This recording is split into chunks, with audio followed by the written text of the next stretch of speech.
Assalamualaikum warahmatullahi wabarakatuh.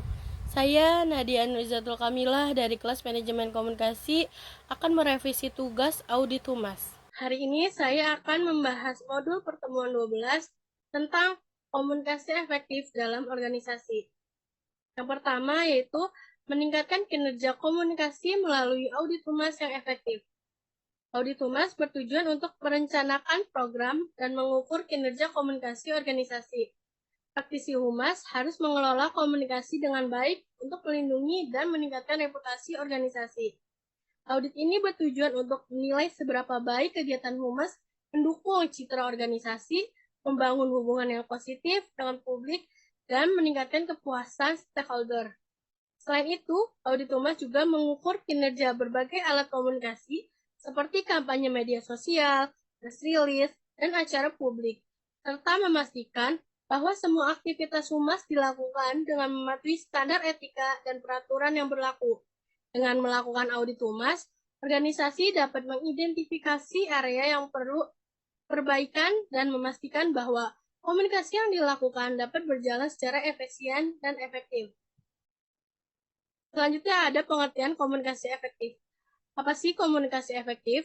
Komunikasi efektif adalah proses penyampaian informasi, pesan, atau gagasan yang dilakukan secara jelas dan tepat sehingga dapat dipahami dengan baik oleh pihak penerima. Dalam organisasi, komunikasi efektif memiliki peran penting seperti meningkatkan produktivitas, menyelesaikan konflik, mengembangkan kualitas karyawan, serta membangun hubungan profesional. Selanjutnya ada peran komunikasi efektif dalam organisasi. Nah, di sini ada berbagai 4 macam. Yang pertama itu meningkatkan produktivitas. Maksudnya, komunikasi yang efektif membantu dalam pencapaian tujuan perusahaan. Yang kedua, menyelesaikan konflik. Komunikasi terbuka dapat mencegah dan menyelesaikan konflik antar karyawan. Yang ketiga, mengembangkan kualitas karyawan, yaitu memberikan umpan balik dan motivasi kepada karyawan untuk meningkatkan kinerja mereka. Yang keempat, yaitu membentuk hubungan profesional, yaitu membantu menciptakan lingkungan kerja yang kondusif dan hubungan yang harmonis. Selanjutnya ada strategi komunikasi dalam organisasi. Nah, di sini strategi komunikasi adalah langkah-langkah yang dirancang untuk memastikan pesan dapat diterima dan dipahami oleh penerima pesan. Strategi ini dapat dilakukan dalam 2 arah, yaitu dari atasan ke bawahan, downward communication. Di sini adalah strategi ini mengacu pada proses komunikasi yang dilakukan oleh atasan kepada bawahan dalam suatu organisasi. Tujuannya adalah memberikan instruksi, informasi, dan kebijakan yang perlu dilaksanakan oleh bawahan. Nah, menggunakan media cetak dan elektronik untuk menyampaikan pesan dengan jelas. Yang kedua, yaitu dari bawahan ke atasan atau upward communication. Nah, upward communication ini itu komunikasi dari bawahan ke atasan sangat penting karena menjadi sumber informasi bagi pengambilan keputusan manajemen. Dengan komunikasi ini, pimpinan dapat mengetahui pendapat bawahan mengenai pekerjaan, lingkungan kerja, dan organisasi.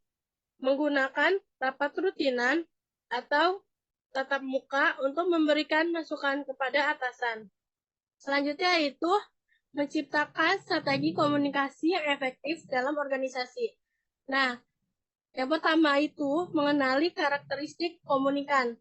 Nah, di sini maksudnya itu memahami karakteristik penerima pesan untuk menyesuaikan penyampaian informasi. Yang kedua, melakukan prinsip dasar komunikasi, yaitu menggunakan etika dan tata krama dalam berkomunikasi. Selanjutnya, berkomunikasi dengan baik, yaitu mengoptimalkan komunikasi verbal dan nonverbal. Selanjutnya yaitu memiliki attitude, attention, dan action. Sikap, perhatian, dan tindakan yang sesuai. Selanjutnya yaitu menggunakan saluran yang ada, yaitu memanfaatkan media komunikasi yang tersedia. Selanjutnya, melibatkan public relation, yaitu menjaga hubungan baik dengan anggota organisasi. Selanjutnya, menentukan tujuan komunikasi, yaitu mengarahkan komunikasi pada target yang jelas. Selanjutnya, menerapkan prinsip kekeluargaan, membuat komunikasi lebih cair dan positif. Selanjutnya, terbuka dan profesional, menghindari informasi yang ditutup-tutupi. Selanjutnya, mengatur komunikasi, yaitu menetapkan siapa yang berperan dalam komunikasi.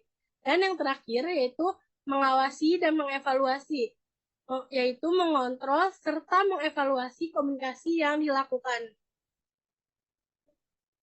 Mohon maaf bila terdapat kesalahan dalam menyampaikan materi tersebut. Wabillahi taufiq wal hidayah. Wassalamualaikum warahmatullahi wabarakatuh.